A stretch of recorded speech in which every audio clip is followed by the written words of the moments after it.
What's happening, ladies and gentlemen? Good evening.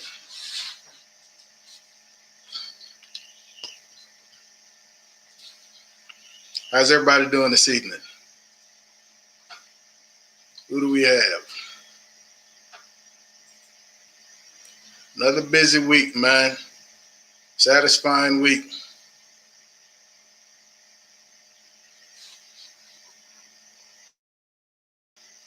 Hey, Chad, how you doing, buddy? Good to have you. What's going on? What's going on?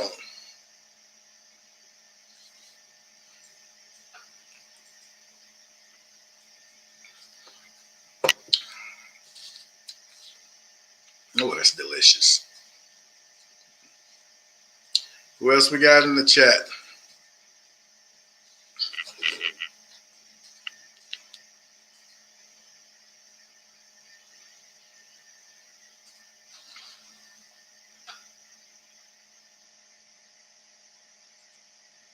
Chad, what have you been up to this week? Mr. Carr, how you doing? What's the RM stand for?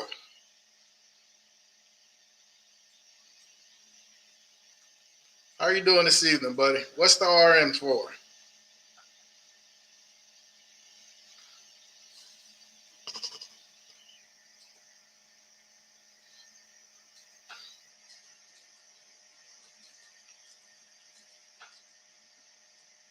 What's going on? What's going on? What's going on? A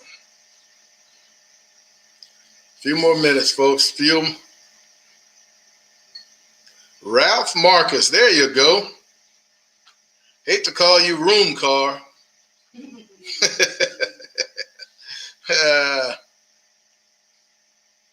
Nah, Chad, I had to water the grass again today. We didn't get any rain. And like I always say, man, whenever we get rain here in Texas, I will take it. I don't think there can ever be, well, I guess there can be too much, but we live in an area where flooding is not an issue. So I will take all the rain we can get. Just mean that I've got to cut grass, about once every 6 or 7 days. Otherwise, it gets to be unmanageable. What's up, CJ Bean? How you doing, buddy? Yes, sir. Give me some love, man. Give us some love. Hit that thumbs up button if you don't mind. A little slower than usual today. Few more seconds. Bean, are you back home, buddy? I saw you caught some nice fish. Ah, Chad, you're in Gonzales. Man, that's one of my cities that we cook in.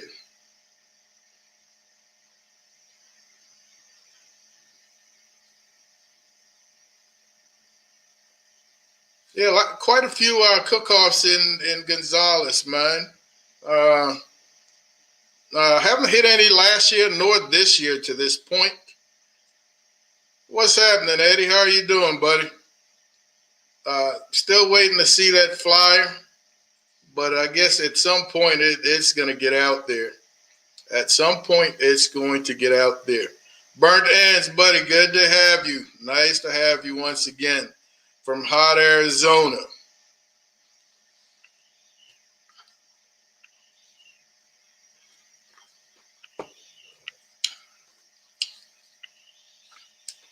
Nah, where Bean was fishing, Eddie, there's a fish market pretty close, man. And when you're done fishing, you usually go there and buy your fish, and they got a little place where you take your pictures right next to it. And I think that's what Beaner did. But it's no different than usual. All right, folks, we're going to get rolling, man. We're going on 5 good minutes. Cesar. So tonight, folks, we're going to be talking about cooking, grilling, smoking on a budget, man. And that has got a number of different directions I want to head in. You know, I want to talk about those individuals who are space challenged in their homes, whether they live in a small house or with a small yard, or whether they live in an apartment complex with a balcony or someplace where space is restricted.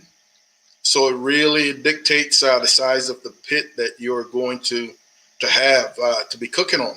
So we're going to be talking about pits with smaller footprints, pits that don't cost more than $300, and but are still very versatile and worth having. You can still do a variety of different cooks with these types of pits. And at any time you've got one, and I'm glad to see TPC here because I think he's got a pit that I might be mentioning tonight. At some point again, we're going to have the trivia based on one of our previous videos. So that's going to come up at some point in the show. So, ladies and gentlemen, as you're out there and you're looking for a pit within any budget, what are some things do you look for? What are some things you want that pit to have? What are some of the specs? What are some prerequisites that you want that pit to have? You know, I mentioned the versatility. You want to be able to grill and smoke. All right, so versatility is one. What's something else you guys look for when you're out shopping for pits?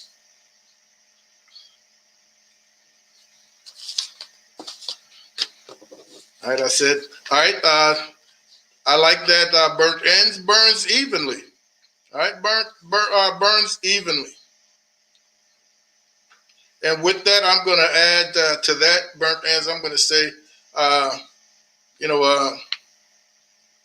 easy fire management. Yeah, burns evenly with easy fire management. Anything else? Anybody else? What are you looking for when you go buy that pit? Chris L., good to have you, man. TPC, my man. Airflow.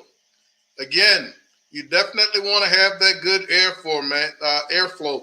You don't want that smoke, that fire to get stagnant. You don't want it lingering too long in the pit. You want it to waft across that meat nice and slow and hit that updraft. So great draft. So, and I think all these pits that I'm going to hit, the ones I only brought 5 pits, so I'm hoping that you guys have some additional pits that you can think of when it comes to this $300 budget that we have. What's up, Frenchies? Good to have you, man. Hot Cali. Hot Cali. That's my home, folks. If you don't know it, I'm from California. Texas transfer due to the military. Good to have you once again. TPC, great. Controllable, nice. Fire management. A small footprint. We've got to be able to stick that thing on a little balcony. Doesn't take up much room. So yes, those are some great specs to look for.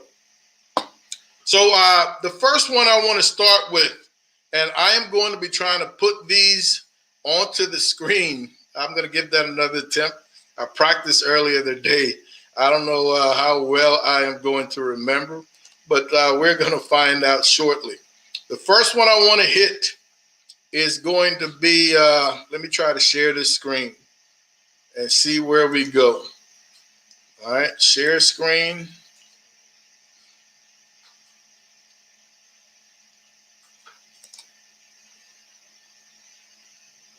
Do you see anything yet, Mama? Not yet. Not yet. All right. Window.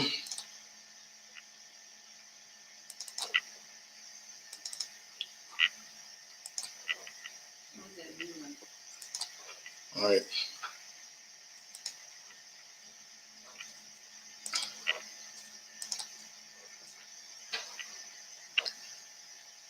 Trying to get in here and share this screen.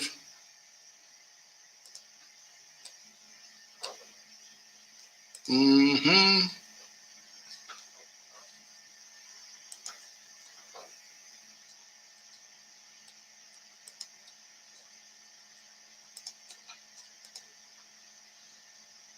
Nope, I'm not seeing it yet.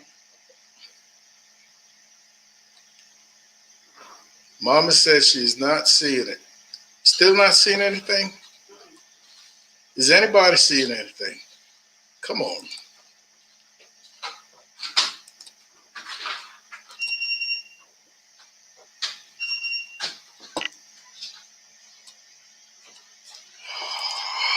What are you trying to do? Put some pictures on the screen. You sure you're not? I guess you'd be able to tell. It said, stop sharing. Folk, Car says he sees it, Mama. You're not seeing it? Let me go back up. No, not seeing it. Oh. If Car sees it, we're good. Yeah, well, let me do it again. Give me a second. Bear with me, guys, gals. Bear with me. Share screen.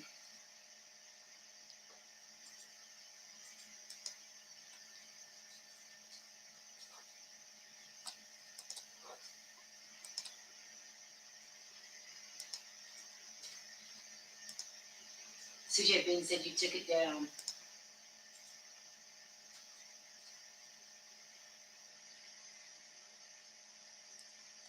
All right. Are we seeing this one?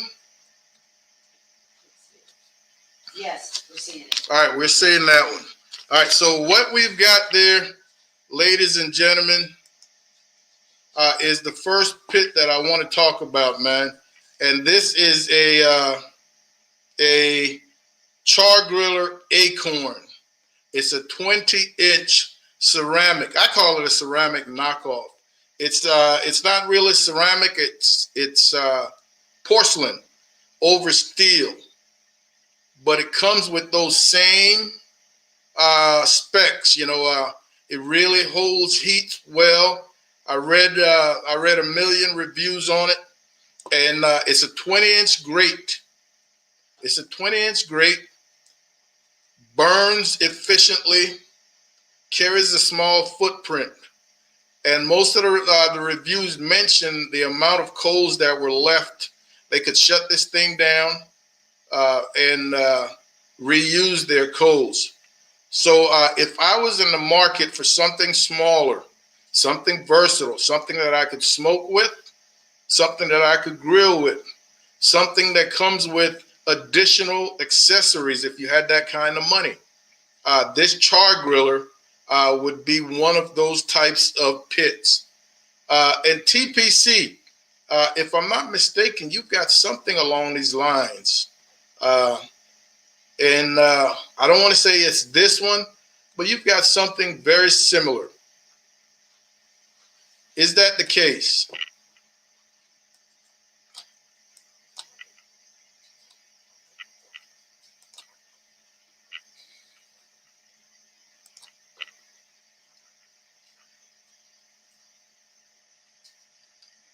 All right, so TPC has the insulated steel Kamado. All right, so Daddy Dutch says he's got one. All right, Daddy Dutch says that he's got an acorn that he got last week. What did you think of that one, Daddy Dutch? What did that cost? Thanks for stopping in too, man.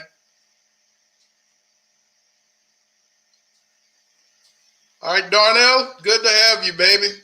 Darnell also has an acorn. What model do you guys have, and what do they cost? That one that I just put on the screen is running $275 to $300 based on where you find it. And these weren't sales; these were regular prices. Yeah, these weren't sales; these were regular prices.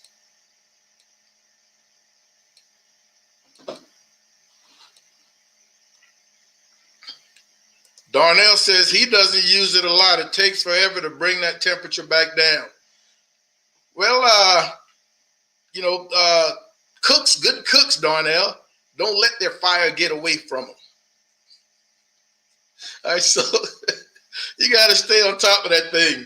Nah, but I want to say it's pretty much like those drums. You can't leave that lid uncovered for very long. It's one of those things, one of those pits where you may have to close your vent before you open the lid, just to prevent that oxygen from fueling that fire while that lid is off. So very good point, very good tip to remember if you have or you plan on getting something along these lines.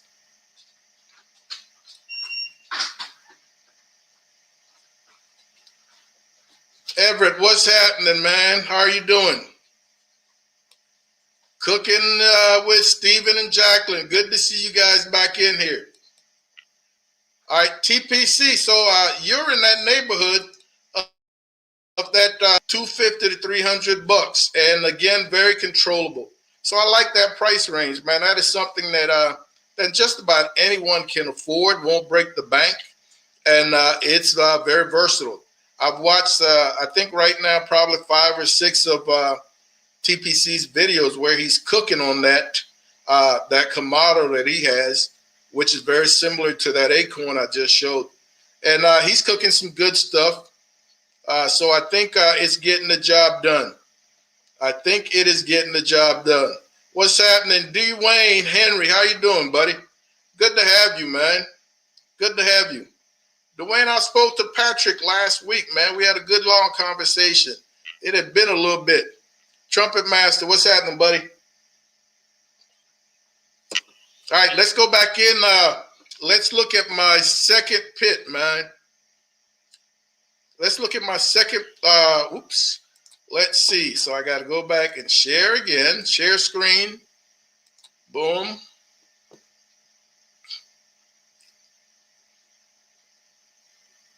Let's see. Window.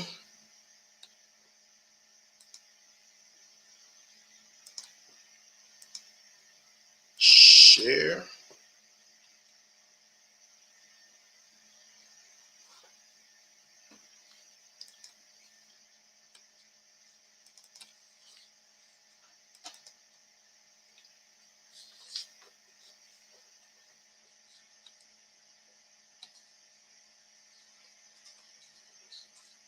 Nope, I'm screwing this up, guys. Yeah. All right, I'm going to leave it right here. My next one was the Dynaglow offset barrel. I know Joe Everett is a fan of different models of Dynaglows, but this one is the barrel offset. This one runs about 287 bucks. All right, that one runs about 287 bucks. And I would much rather put it up there by itself, man. But I cannot seem to get this down. I am not trainable for whatever reason. Let's try this one more time. Share screen.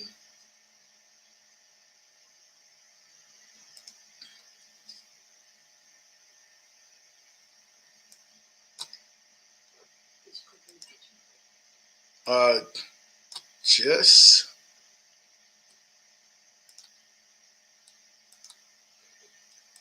oh my goodness. This, yeah, I practiced this, guys, because I really wanted to be able to do this. And this is like my Where's the picture? This is like my third attempt trying this on screen. You actually shared the YouTube screen. Oh, there it is. Okay, don't do anything. It's right there. So I've got a one pit, right? Yes. All right, so this one is the Dynaglow. This is the Dynaglow offset barrel. It's running 287. And again, versatility, small footprint. This one is a 3/8 inch thick gauge. So it's not quite a 1/4 inch, but for a $287 pit, 3/8 thick metal gauge is pretty solid. Pretty solid. On top, you're able to griddle off of your firebox. You can fry bacon. You can do other things. And this also doubles as a direct grill. Comes with a rack on the inside. You put your charcoal, and you're able to grill directly if you weren't planning on smoking. So once again, here's a fairly inexpensive grill, man, with the versatility you're looking for. And just like any other grill, you're going to have to find those sweet spots. You're going to have to find what she likes, what makes her purr. But this would be a perfect combination of charcoal or lump and some chunk woods. Or you could really cut some splits down very small if you plan on burning all wood. But again, here's another pit with some awesome reviews.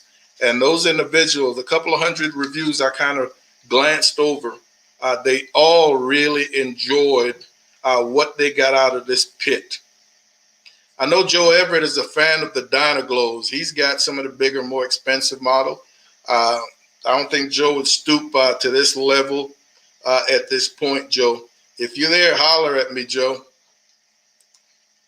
All right, so stop sharing, and I am back. Trumpet, you say you like that? All right, so that Dynaglow was a definite go, man. And folks, if you're early in this, in your cooking game, that might be something you want to start with.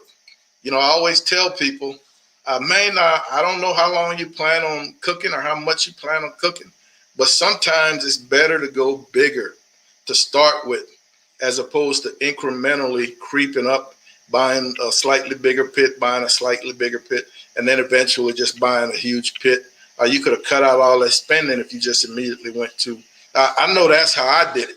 I never knew that. I never thought that I would take the barbecue the way I had. And over the years, man, I've just been incrementally climbing.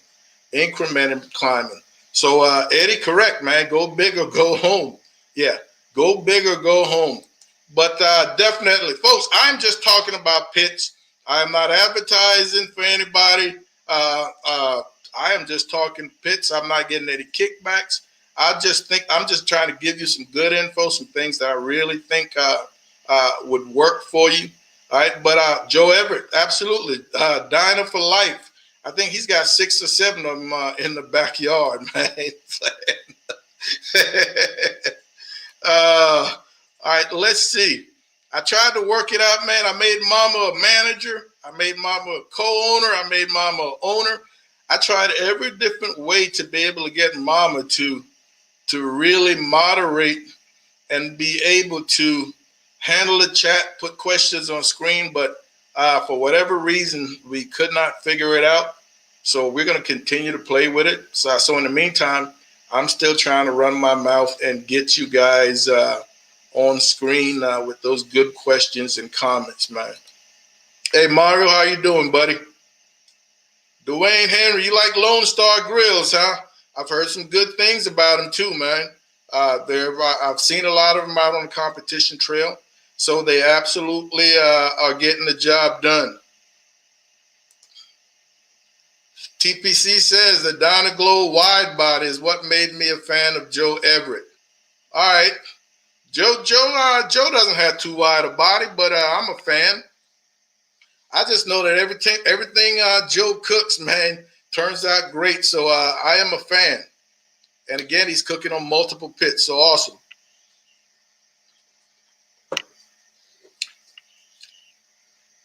All right, let's see. Oh, yes, if you don't already know, man, our next class is coming up at the Texas Barbecue Depot in New Braunfels the last weekend, Friday and Saturday in October. We're going to be there doing it up. So hit me up if you have questions. If you need additional information, we'll take care of you. It's going to be a great class. You're going to enjoy it. The flyer should be coming out hopefully by Monday. Eddie Medrano, if you're still here, Eddie is working on the flyer. The last class was a blast. Lots of moonshine. All right, so Joe says Dinah has taken down some tough contenders. Dynaglow ribs are the real deal.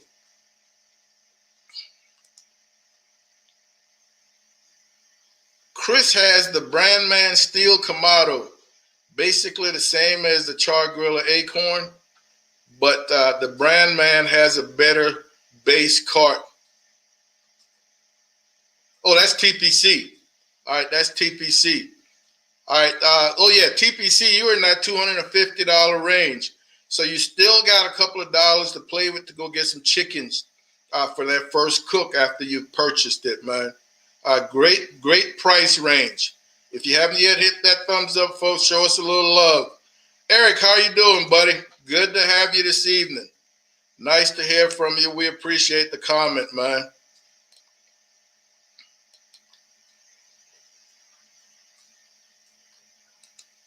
Folks, if you've got a pit that I'm not mentioning, I want to hop in. There is the live stream link. Don't hesitate. Darnell, how many pits do you have, man? Darnell is cooking on a little bit of everything. He's a test cook on his Champion Pro this weekend. Pull up a picture. Dude, I'm not going to try to pull up a picture on live stream. You can see the struggle that I'm going through right now. The struggle is real. The struggle is real. So I'm not going to even try that. All right. Mario. What's up, buddy? Hey, C. Man, I just saw your message about a half hour ago, 45 minutes ago, man. And I'm sorry, for some reason I didn't get a notification on Instagram, but I will make that happen and get that out to you, man, in the next day or so. We appreciate you back. C wants to know, how important do you think looks of a pit are? I have found I cook more when I like the look of a particular pit. I'm somewhat in the same boat. See, I think it's got to look good. I want it to look good, and when I look across, just like his wife. Yeah, just like the wife. When I look across the spectrum of pellet cookers, and I see that sleek, shiny black Traeger. I mean, just shiny. All of the controllers are shiny, crystal clear. I mean, the lines are cut so clean on those Traegers. Man, I love the way they look. I love cooking on them. Not knocking another pellet grill or anything, but I just love the way the Traeger look. They're beautiful. I mean, they could be in somebody's living room as a piece of art, a piece of decoration. You know, so I'm just like you. My first trailer pit for competition was a Gator. Was a Gator Captivator. Nice trailer pit. Won a lot. We won a ton on it. And after about 6-7 years, it just sort of lost a little. And I use the term sex appeal. You know, I didn't get those juices that I used to get when I first got that pit. And for me, it was time to move on for that particular reason that we're speaking of. I just didn't feel the same way. Got accustomed to the way it looked and hopped into my current Jambo. So I'm like you. I think it's very important, man. If it looks good, it's going to cook good. Whether or not you want to believe that.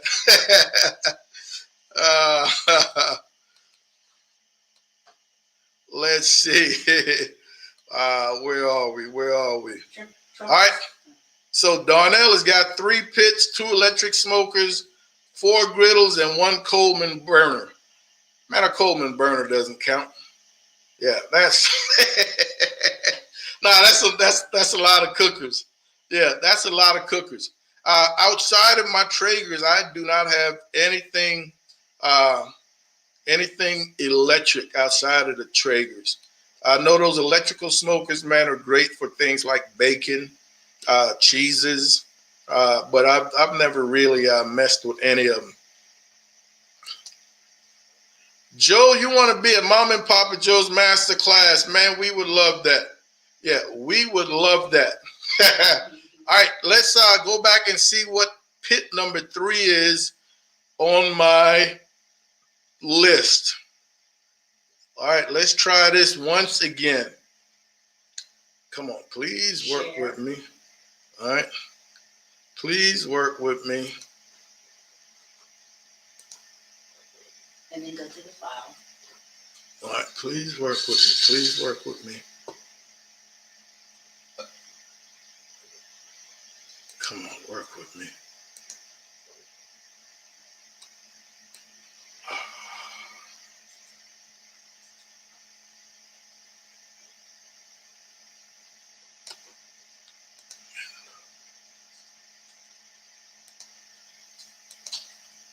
All right.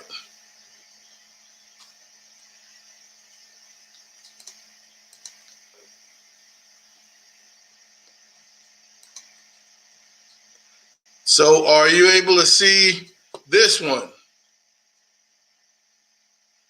This is the Traeger Ranger. Yes, Dave.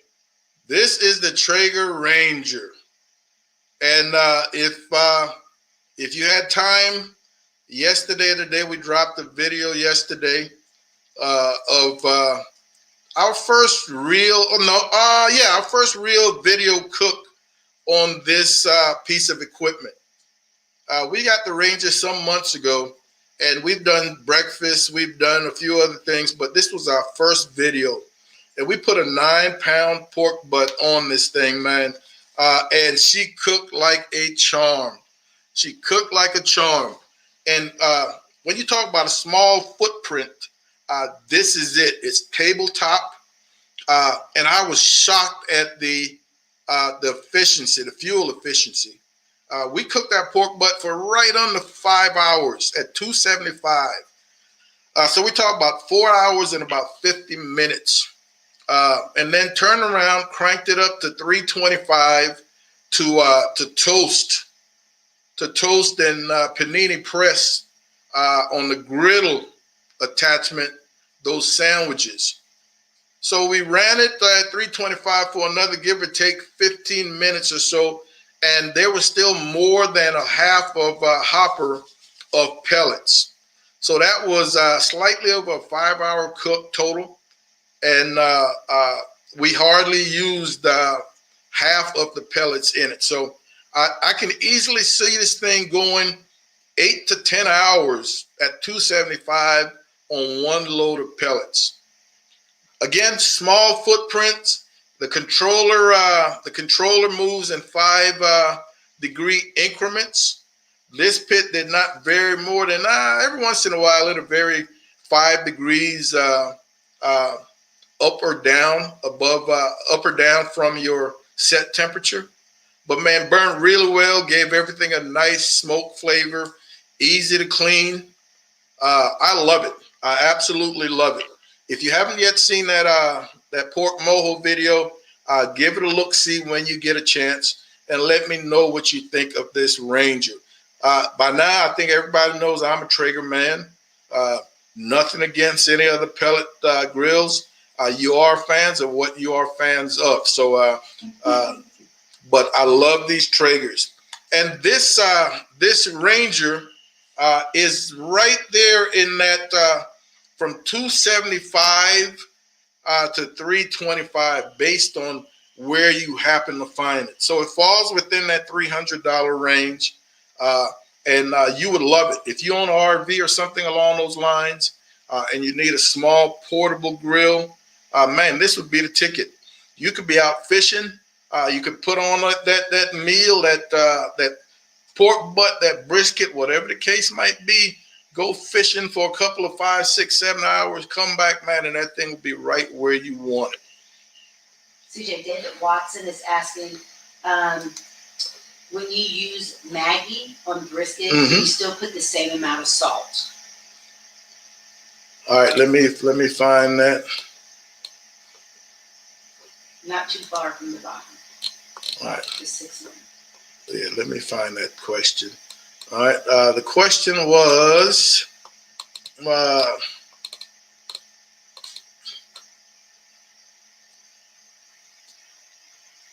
right, we're going to get back to that Ranger shortly. But David wants to know, when I use Maggie on brisket, do I still put the same amount of salt? Yes, I have. Yes, I do, David. Yes, I do. And especially when I'm using my rub does not have a whole lot of salt. But I have never once given it a second thought about the amount of salt that I'm placing. Now, and I guess if you're salt sensitive, it could really make a difference. You know, Some people are a lot more sensitive to salt than others. But I have never yet found anything to be salty in combination with that Maggie. And for what a lot of folks are using, what I call the Maggie Light, the one that's sold in the majority of supermarkets. If you're not able to find that Maggie Hugo, that what I call the Mexican Maggie, I mean, it's the intense flavor, it's the deep dark color versus that Maggie Light that you'll find in supermarkets. The Maggie Hugo is quite a bit more intense in flavor, and that's the one that I prefer. But to answer your question once again, no, I do not. I do not lessen the amount of salt when I'm using the Maggie, and that's on anything beef. I've done it beef ribs, briskets, the whole 9 yards. Anything beef. Good question. Burnt ends barbecue. They're about third from the bottom. Where's the heat source located on that Traeger? Burnt ends. All right, let me see. We're on the.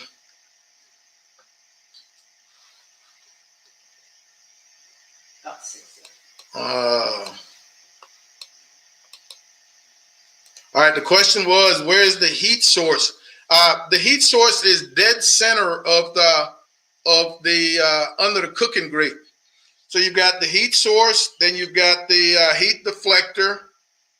All right, the heat deflector, which also doubles as the grease catch, and from there you've got the grill grate, or the griddle. And just like the other Traegers, the other pellet grills, the heat comes around from under that heat deflector and then goes up the sides. And because of the fan action, you get that convection, that air movement, Now, what I did find, like in some of the bigger Traegers, because of that small space, you do have to rotate. I did have to rotate, and I only rotated once. Because one side was coloring much faster than the other. But the heat source is directly in the center of that cooking grate. Darnell is asking, what is Maggie's? Maggie.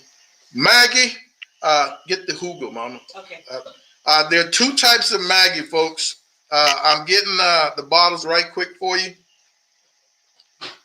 because it is a great tool, man. It's a great binder.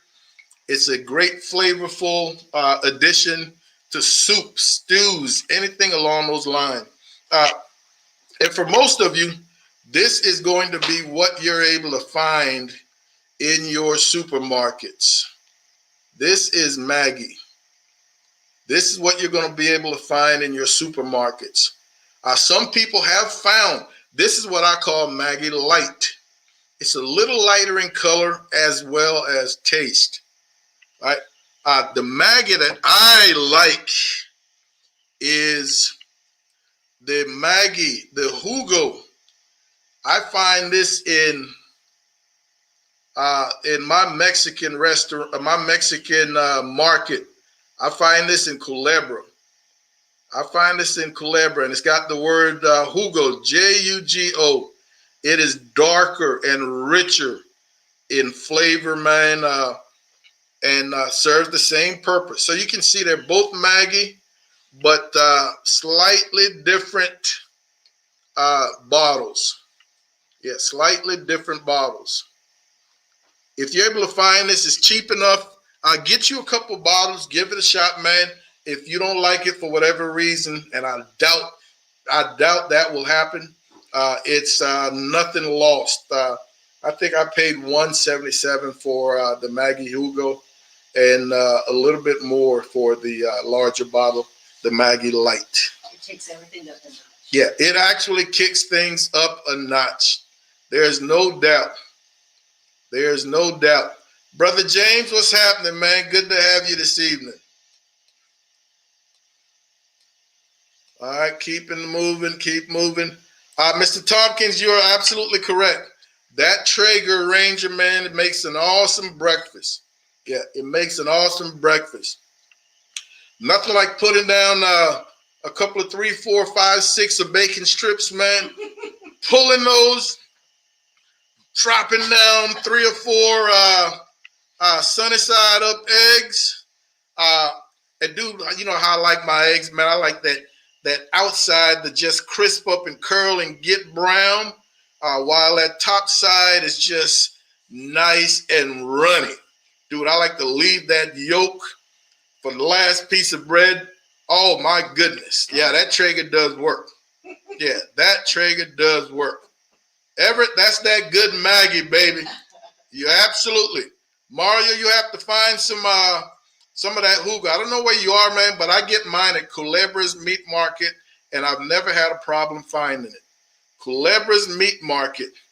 TPC, yeah, it's something along those lines. Yeah, it's something along those lines. All right. A kitchen bouquet type sauce might be like a non-alcoholic O'Doul's, and that Maggie Hugo is like Old English 800.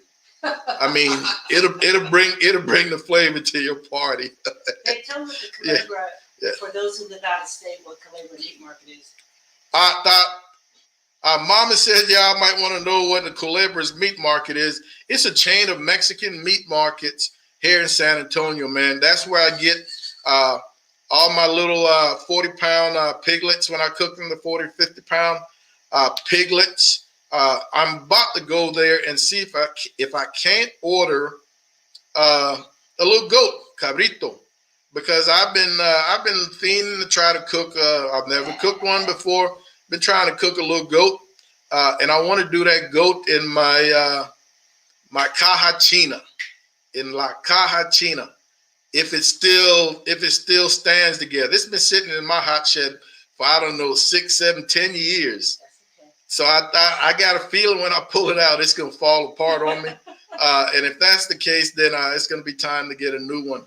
But I really want to do a goat video at some point. Yeah. Burnt says, what's the flavor of Maggie Hugo? Man, it's hard.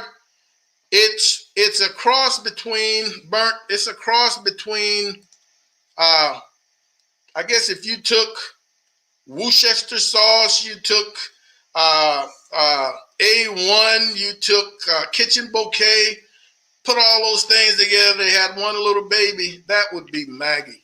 I think it takes the best from all of those and combines it into one. Really hard to give you the actual flavor, because it's not something that you want to be dipping your finger in, tasting. It is pretty powerful. But HEB has the Maggie Light, Bean. HEB has the Maggie Light. TPC, what do you know about that 8-ball?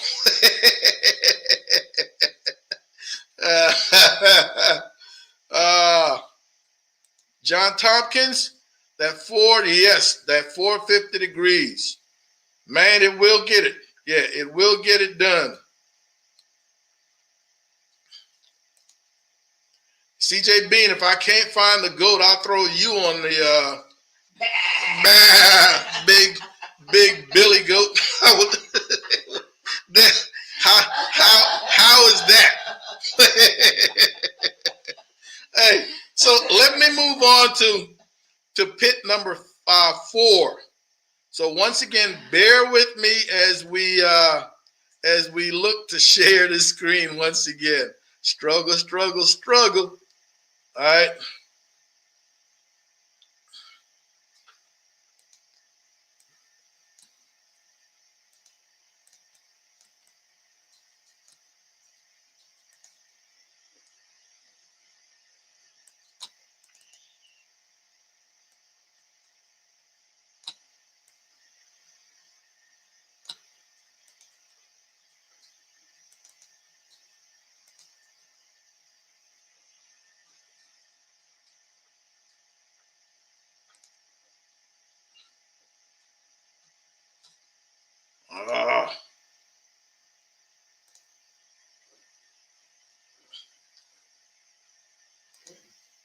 So are we able to see this one? Yes, we are. So ladies and gentlemen, we all know what this one is. This is one that, man, we all know and love. This is one that we all know and love. This is the Weber Kettle. Either the 18-inch or the 22.5, it doesn't make a difference. This one is the 22.5. But when you talk about old school and versatility, small footprint, mobile,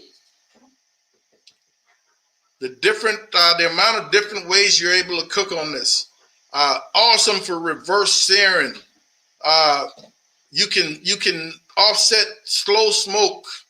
You can fairly easily control temperatures once you've gotten used to with playing around with this thing.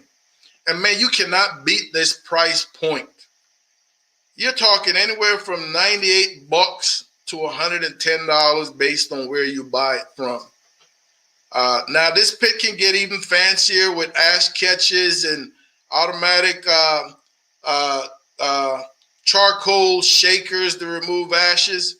But this is I've got two of these pits, these Webers sitting on the deck. One of them, the intake controller is rusted shut, so it stays open. So I cook on it, and it's just giving me fuel the entire cook. But absolutely love it. Absolutely love it. And I'm sure you guys on here that have got some awesome stories to tell about the use of this grill, man. The Weber. Who does not love a Weber?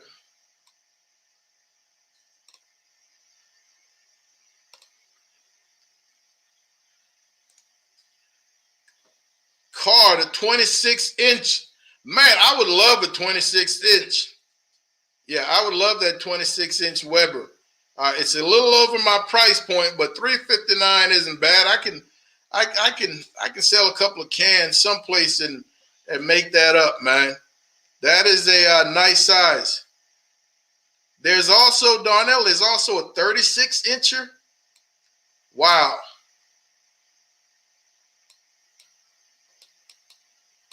Man, that is awesome. Kilo the Great. Have we seen Kilo the Great before, Mama? No. Kilo the Great, man, awesome to have you on tonight, man. I don't think we've seen you stop in before. Thank you very much. If that compliment was for us, man. He said you trim. Yeah. Better than anybody he's seen. Well, thank you. Brisket is, I love trimming just about everything. Chicken, not so much, but I really love trimming brisket, love trimming ribs, man. And my ability to trim has come with time. You know, it's not something that just develops overnight. It's all about taking the time to figure out what you want your end result to look like, and then you trim accordingly. You know, a lot of people don't really have an idea what they want their slices to look, and it all comes from a competition standpoint. And I was speaking with somebody over the last couple of weeks. I said, there's so much of competition that have just become ingrained in my backyard cooking. And as far as I'm concerned, it's a good thing. I still want my meats to look good when I'm done cooking, even if we don't have folks here. If we don't have guests, just us, I still want it to look good. So that part of it, absolutely. We appreciate the comment. CJ, can you tell Kevin Wise what our topic is? He just got home. Said, Mad Wood, you said you're getting them dilated. You're going to have on those old man glasses, those big old glasses, over your glasses. James, you're so correct, man. You are so correct. It's a great starter pit. It is a great starter pit. And I'm saying starter. James is saying starter. It just doesn't mean that at some point you're going to give it up and move on. No, you're going to always have that Weber. I guarantee you're not going to get rid of that Weber. I mean, anything rust out, you get that replacement part, and you will continue cooking. It's got the versatility that comes in handy quite frequently, man. No need to crank up a big pit for a brisket if you don't want to. Boom, you can make that happen on the Weber. Dwayne, that dome, so correct, Dwayne Henry, so correct. That dome design is perfect for chicken. It cooks one of the best chickens out there. So true. Johnny Maggs, thank you so much.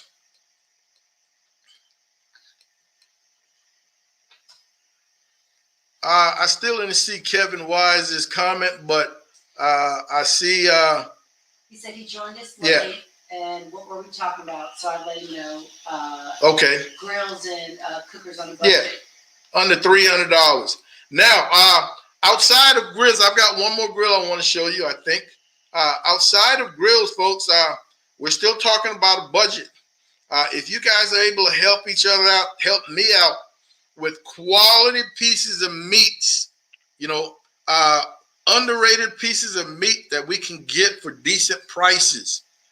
We all know what meat prices are like today, man. But if you've got some quality pieces of meat that are underrated, that when they're done cooking, they really, really taste well, they bite well, and you can get them for much cheaper than what we're paying right now. Be sure to point that out. Be sure to put that. I'll get that on the screen.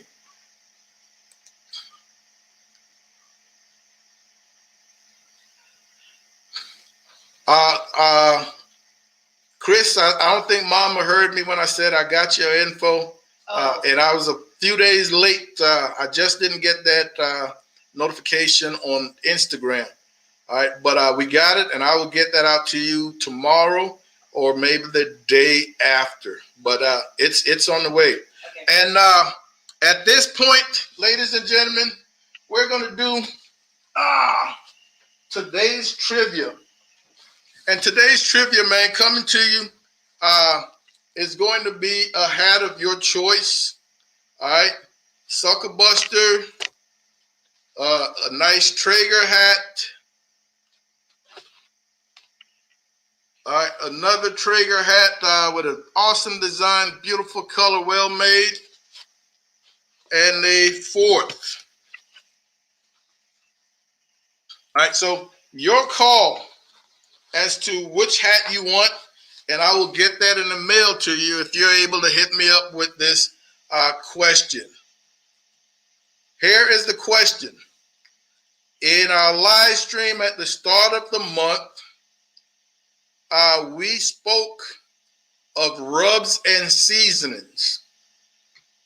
So some quality rubs and seasonings that I would want to take with me to a deserted island if I had nothing else. Here is the question coming on the screen. What were the 5 rubs and seasonings that I, Papa Joe, would want to have with me on that deserted island?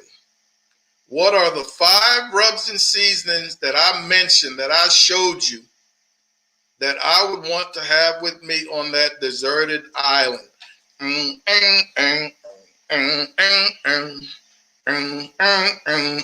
CJB.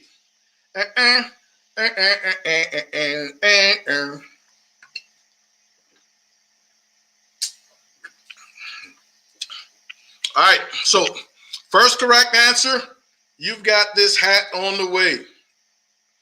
First correct answer, you've got this hat on the way.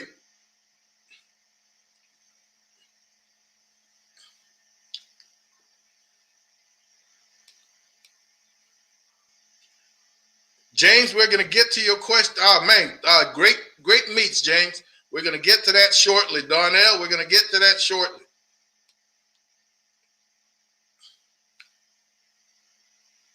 John Tompkins, nice. Good question, man. Eddie Medrano, salt and pepper, that's 2 seasonings. Reading is fundamental. Get it? Fun to mental. I'm putting the grocery list.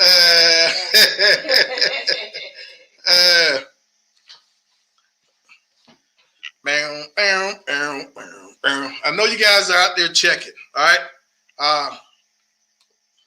We will be checking. All right, let's continue with some questions. John Tompkins said, why did people move away from Weber's to drums? Man, that's a great question, John. Tom Fuentes answered. Yeah. Double garlic, chupacabra, pecan rub. Oh, it's flying. Q Shine, Texas Select Rustic. SPG Sucker Buster. Where? He's about third from the bottom. Hang on.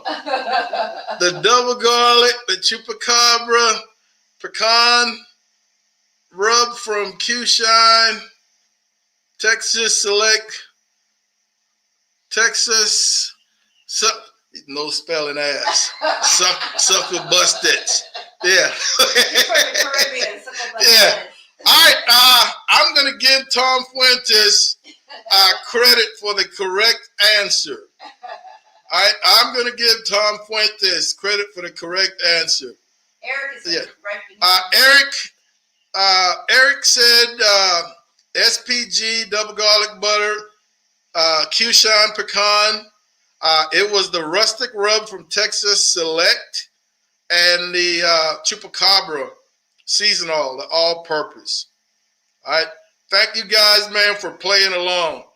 Tom Fuentes just saved me $4.95 in shipping. All right, because the great said salt, pepper, garlic, paprika. That was trumpet. Yeah, that was trumpet masters. All right, so I want to get back to Tom said he wants a tray or no cap. Yeah. I want to get back to John Tompkins. Okay. All right. John Tompkins asked, why did some people move away from Weber's to drums? Man, great question, John. And I don't know that I have the answer, but there's some things that a drum will offer that a Weber won't. You know, that drum really gives you that live fire, that grill dropping on the coals. And I don't know if the distance from the meat grate to the coals at the bottom, but those meat juices wafting back up really flavors that meat. You're able to put larger pieces of meat on that drum in comparison to that Weber, but and because of that, you're able to cook a little slower. They've got great fuel efficiency. So these are some of the things I think why somebody might want to switch. But does anybody else have any other ideas why someone might want to switch from a Weber to a drum? Those are some of the reasons I think why somebody might be able to switch. But other than that, I don't have any concrete, irrefutable answers. But great question, John.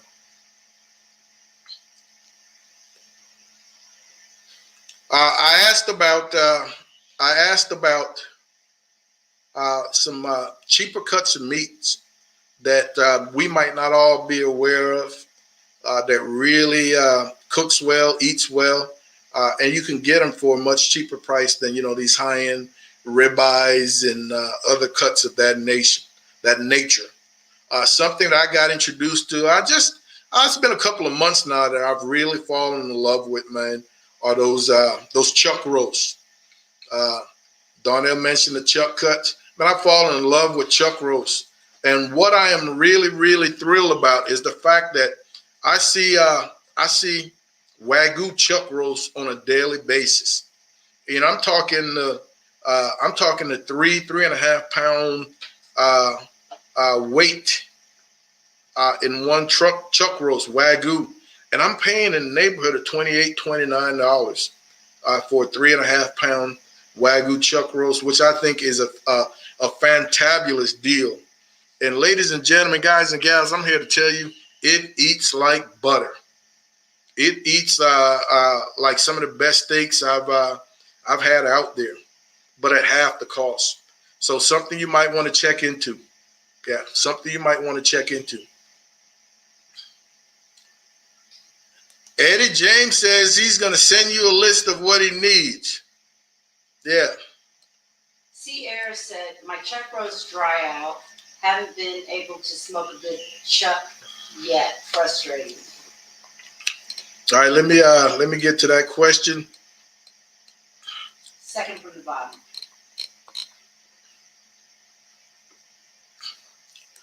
All right, so C says that his chuck roast dry out. I'm not sure. Haven't been able to smoke a good one yet. Frustrating, dude. I'm telling you.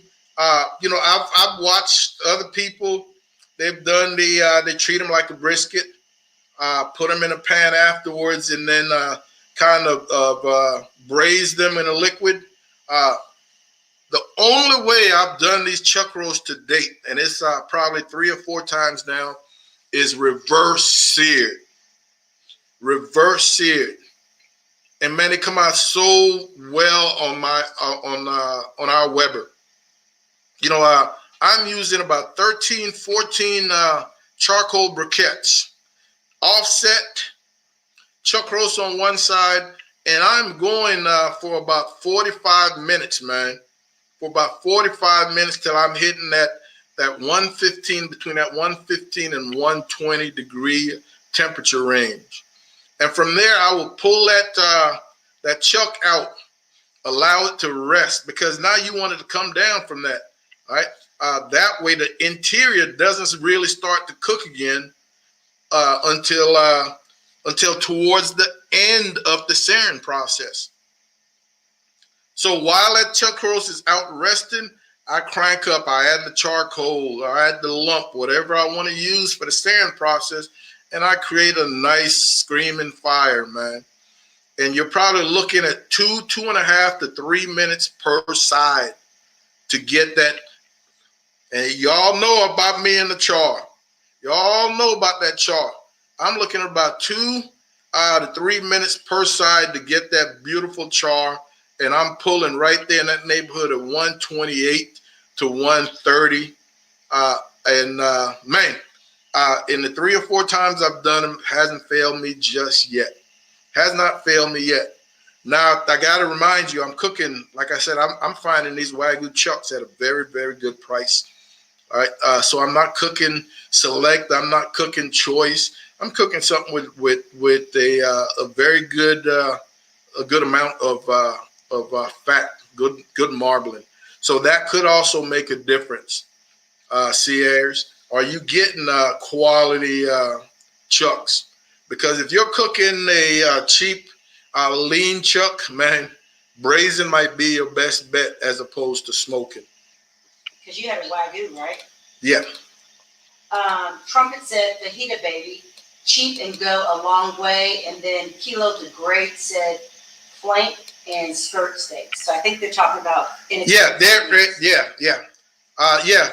Trumpet, those fajitas, those flanks, they're all great, man. You can serve a lot of people fajitas. Really works well, man. Yeah, really works well. So again, that's a great, well-priced piece of meat that you can serve a lot of people with. Yes, sir. All right, aiming and claiming. James says he started out with Weber's and moved the drums. The main reason was because it was easier to load a drum compared to a WSM. Very true. James, I can remember the few times I've taken my WSM, and I used to take my WSM to competition because I did not want to add a pork butt onto my pit, onto my gator or my jambo to interrupt with my timing of ribs and brisket. So I take a separate pit for a pork butt. And man, it is hell to load that 3-piece WSM on the vehicle. So I can totally understand that.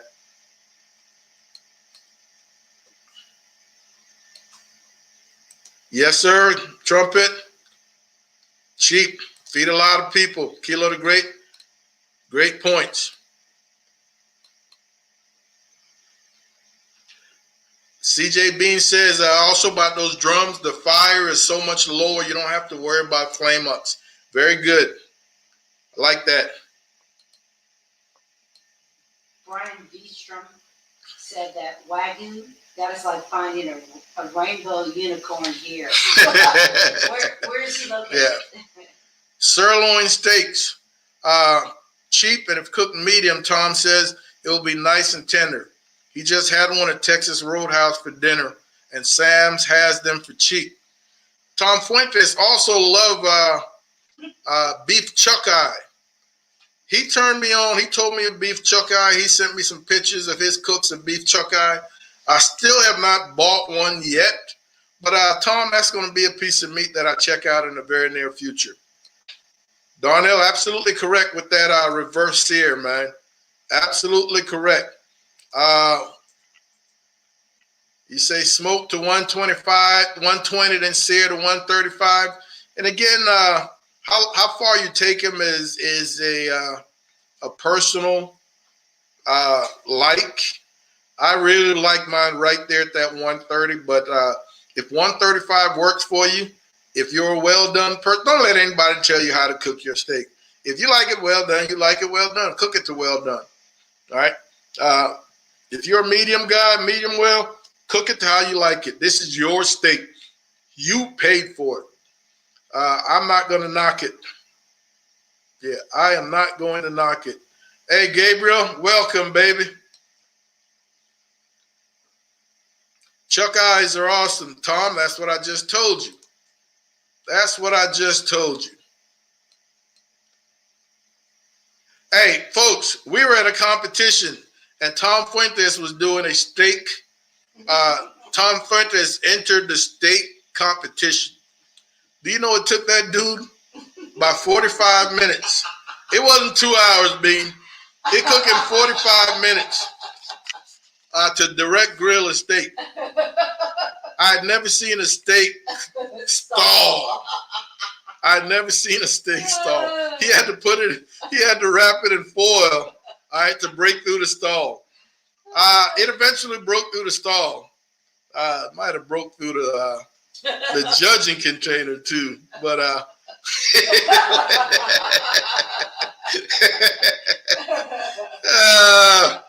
Tom, Bean is the one that said that, bro. Yeah. Brian, how you doing, buddy? Brian V. Brian V, I will never forget, man. He was our 1,000th sub. He got an awesome Mom and Papa Joe shirt, man. Welcome, Brian. All right, let's see. Dogfather, baby, how are you doing, man? Folks, if you haven't yet seen our chat from last Sunday with Dogfather and Mom and Papa Joe, man, it was great conversation. We thought we had a really good time. Some good info was exchanged. Great learning for lots of good folks. I learned quite a bit. Big Cat, what's happening, baby? Good to see you. I swung past your page earlier this week, man, and checked out a number of your videos. We appreciate the sub, man. We appreciate the sub. Yeah.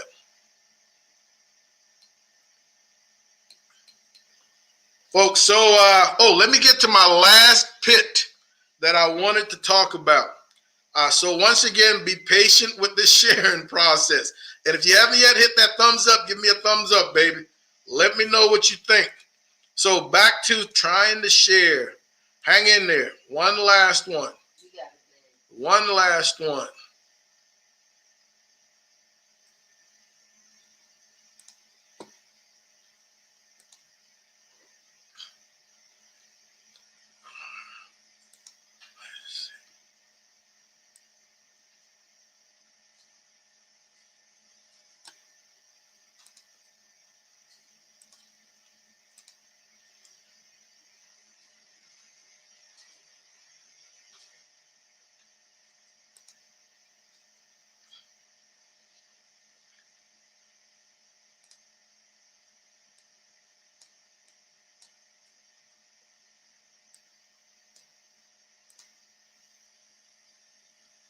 Are we there? Did it come up, Mama? You're there, baby. All right. So this is the pit number 5 that I am in love with, man. This is the pit number 5 that I'm in love with, the WSM. And this is the smaller version of the WSM. I believe there's a 22. I've got the 22 sitting on the deck, but this is the 14. So this is a smaller one. Again, very small footprint. Not going to take up a whole lot of space. But man, it is an awesome smoker. I've turned out some quality meats. I see these often in cook-offs, and teams are doing well on them. Teams are doing well on them. Very versatile. Very versatile, man. You comes with multiple levels. You can drop meats down to the second grate. Comes with a water pan. Remove the water pan. You can do some direct grilling. Easy to control temperature. You leave that upper exit vent wide open, and you make all your adjustments from the three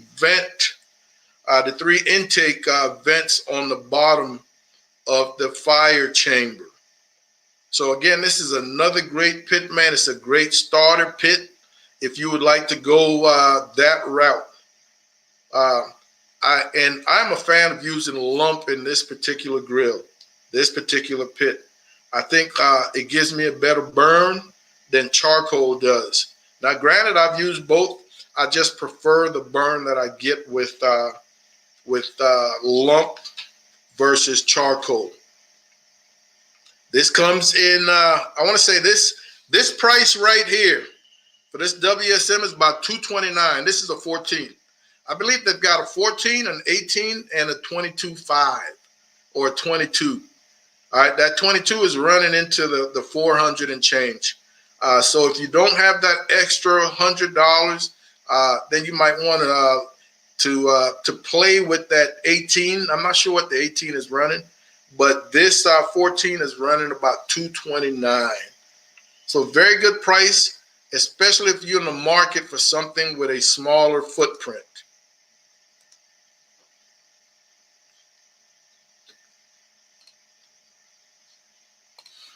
All right, so we're asking Everett if he needs a drum.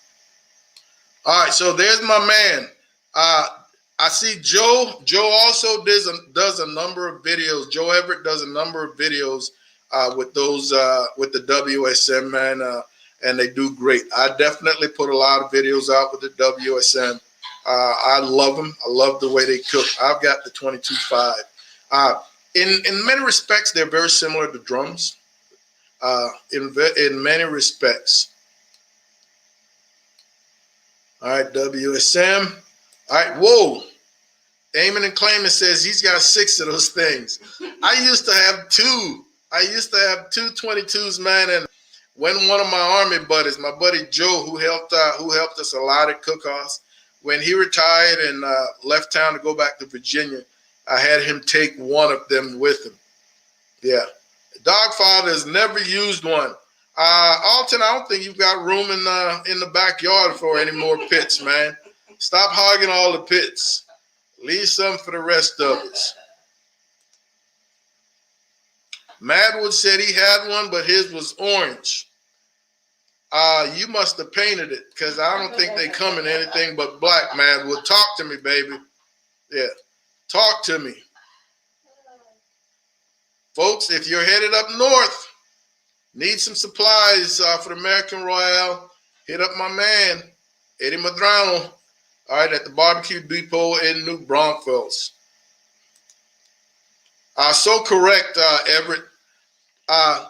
Folks, this is one of the pits that, man, I absolutely have no concerns doing no wraps on.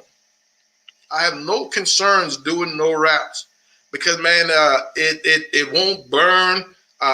The pit isn't going to get so dry that it dries out the meats. There's enough moisture left in there, and I don't use a water pan or anything. My water pan, when I do use it, is in there covered in foil to act more of a, I call it an air heat sink. But I've never put water. Some people put sand as a heat sink in their water pan. I've never put water. I don't need the additional moisture. That pit runs beautifully. Easy to control temperature with that pan in there. you take that pan out, you're going to struggle to control temperature. It's going to want to climb. But very good pit. Very good point, Everett. Joe. Oh, I thought so. I thought so. Madwood said he didn't. He got it. He got it at La Pulga, and it already had the paint on it. All right, I thought so.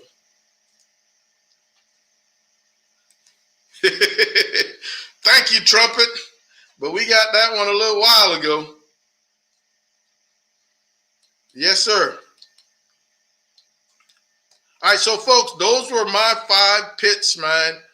If you know anyone that's in the market, you're looking to give somebody a Christmas gift or a birthday gift or something along those lines, and you want to get them something with some decent quality at a decent price, one of those 5 pits that I covered and showed you, I will definitely get the job done. Let's see what we got going. What is everybody doing this evening, this weekend, man? We're going up to see Eddie to do some shopping. Eddie, sounds like we're coming to see you this weekend. We need to pick up a few things, man. We need to pick up a few things. Trumpet said he was in the shower again.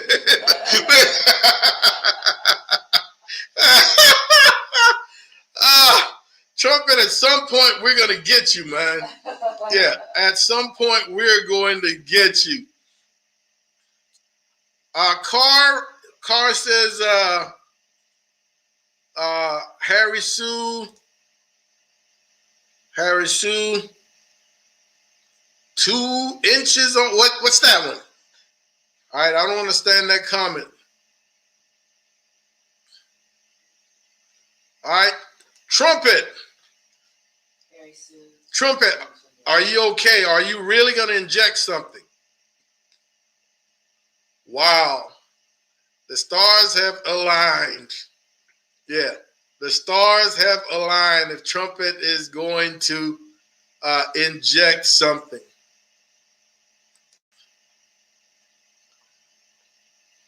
Madwood, that's going to be a pretty big pit, man.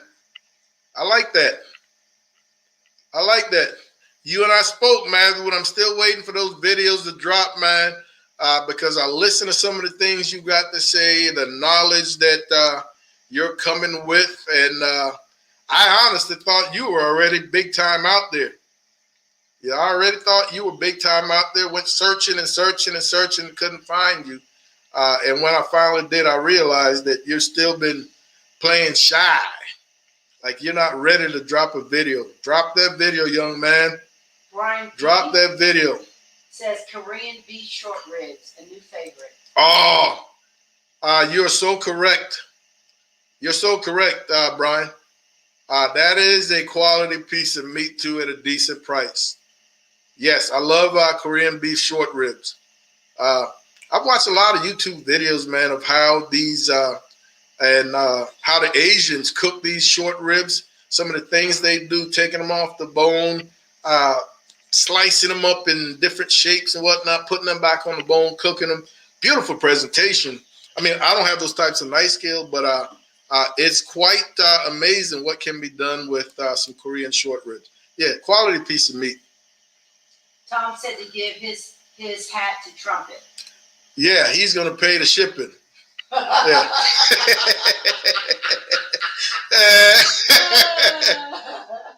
Nah, man, we'll be looking forward to it. Hey, ladies and gentlemen, we ran a little long today, man. We appreciate you guys. We still got 33 people on, and we absolutely appreciate it. If you haven't hit that subscribe button, if you haven't hit that subscribe button, go ahead and do so, man. But hit that thumbs up. We really appreciate you. C. Ayers, your BAS, your big ass spatula is going to be on its way to you. Tom, you know we're gonna hook up, man. You'll get your little tired hat, and there will be more to come. There'll be more to come, man. We love you guys. Thanks for your support. Magwood, I'll be waiting for that first video to drop. I will be waiting for that first video to drop. Brian says Brian has been using our marinade. Which marinade? We've done several videos where we marinated things, and they've all been delicious. So which one? Hey, Lady Cypress, good to see you. Good to see you. Absolutely love it. Guys and gals, man, once again, thank you guys so much for hanging out with Mom and Papa Joe's.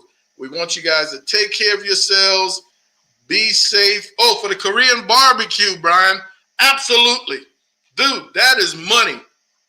That is money. Yeah. Yeah, I love that. Yeah, I love that. Hey, we want you guys to take care of yourselves. Be safe, man. Love one another. And we will see you when we see you. Holler.